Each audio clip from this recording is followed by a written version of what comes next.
Mas e para começar assim, então, por exemplo, estou em uma situação financeira delicada.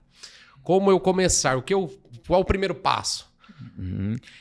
Quando a gente vai começar, não tem uma única maneira. Isso é o legal, não tem uma única maneira. Mas eu gosto sempre de lembrar que a gente pode fazer o simples. Então, calcular quanto ganha é mais fácil, porque normalmente as pessoas têm uma fonte de renda. Tem gente que tem mais. Que é o mais interessante, né? Isso, exatamente. Tem renda extra. Mas, por exemplo, pessoas que são autônomas e trabalham em mais de um local. Então, assim, primeiro, sei quanto eu estou ganhando. E na sequência, e aí é realmente o que o pessoal não faz, é saber o quanto gasta. Nossa Senhora. Essa é uma questão que eu me perco, às vezes. Porque mesmo sabendo, por exemplo, quando eu era CLT, tinha meu salário X. Mas e para saber o quanto eu gastava? Esse é o ponto que são pouquíssimas pessoas que fazem. E tem várias razões que explicam isso, né? Por exemplo, o medo de encarar a verdade. É mais fácil fechar o olho e olhar para o outro lado. Exatamente. A gente vê que, né, nos estudos, pesquisas, que realmente o aspecto psicológico de falar, putz... Vou ter que dar uma segurada. A pessoa prefere não olhar para as contas. Então ela fala, não vou fazer a conta, porque daí existem hoje ferramentas, né? A gente vai conversar um pouquinho mais sobre isso.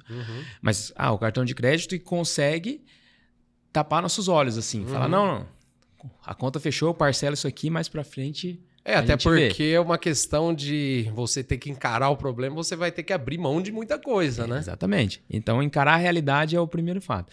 Né? Mas assim, pela ordem, sei o quanto eu ganho, sei o quanto eu gasto. Vê se essa conta, né, bate. E, normalmente, não bate. Geralmente, você diz a pessoa gasta mais do que ganha. Gasta mais do que ganha. Só que vem de uma maneira diferente. E aí tá como é interessante, né, Alexandre? Essa parte.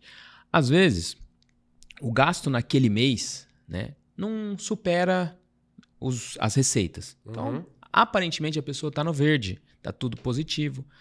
Só que ela não entende ou não aceita que aquilo ali não é padrão.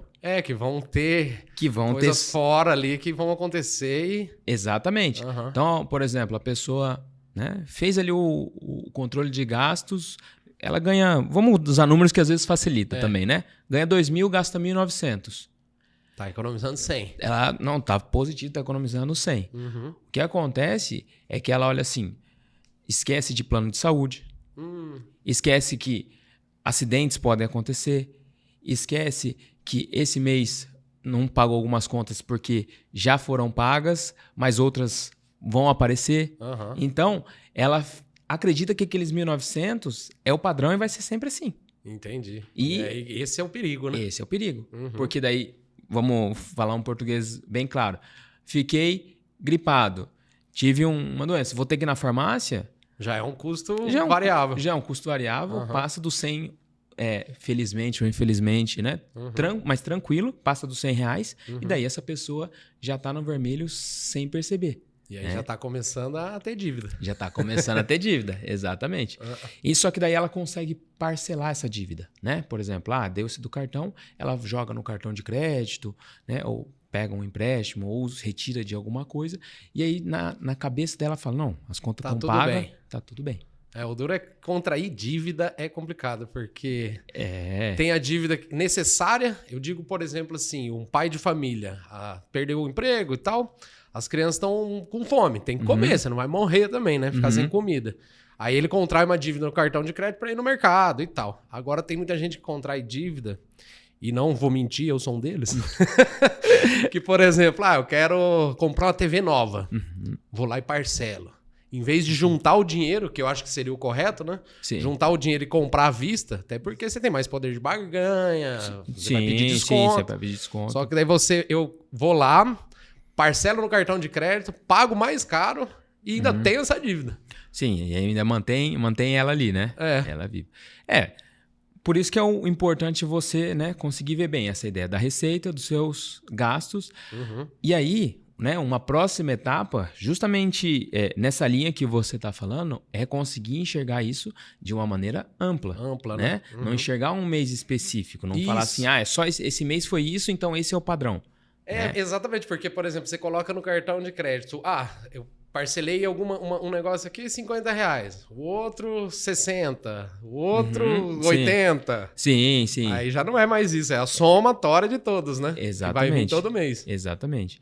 Mas eu destaco aqui a ideia dos riscos, né? Igual eu coloquei. As pessoas têm uma visão muito específica em relação aos gastos fixos e elas acreditam ou querem acreditar que aquilo é o padrão. E aí tem os variáveis. A última né, pessoa que eu estava conversando em relação a isso, a gente ficou um bom tempo batendo papo sobre presentes. Olha presentes. Eu falei assim para ela, imagina, por exemplo, os aniversários. Você tem aí 5 amigos que fazem aniversário esse mês. Nossa. Usando um número pequeno, assim, né? Mas assim, a gente tem. Porque tem familiar. Familiar, mas tem 5 amigos. Você sabe se esses amigos vão fazer festa? Você não sabe ainda. Né? Setembro tá aí, você tem 5 amigos que vão fazer aniversário. Ou não precisa nem ser 5 amigos. 2 amigos, 2 primos ali e a sua tia. Você não sabe se eles vão fazer aniversário. Se eles não fizerem, beleza. Não precisa dar presente. Não precisa dar presente. Mas e se eles fizerem? Ixi, Maria. E aí? Aí já é o custo variável. E aí o custo variável. E se sua tia, por exemplo, está fazendo 50 anos e ela quer fazer uma festa mais legal?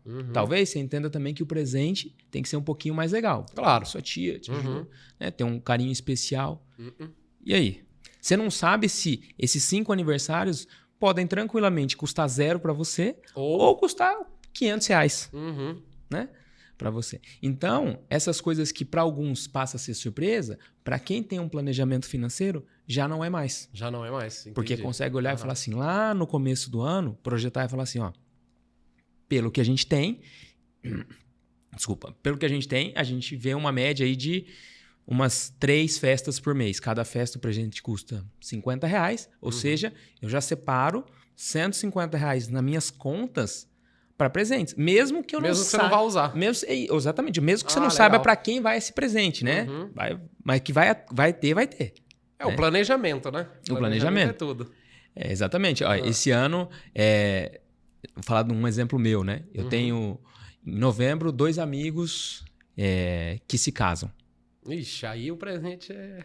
Um deles eu sou padrinho. Nossa Senhora, é maior ainda então, o gasto. Como é que eu posso olhar e falar assim, não esperava. Na verdade, eu esperava. Eu já sabia disso. O ponto é se eu me planejei para esse tipo de gasto ou não. Entendi.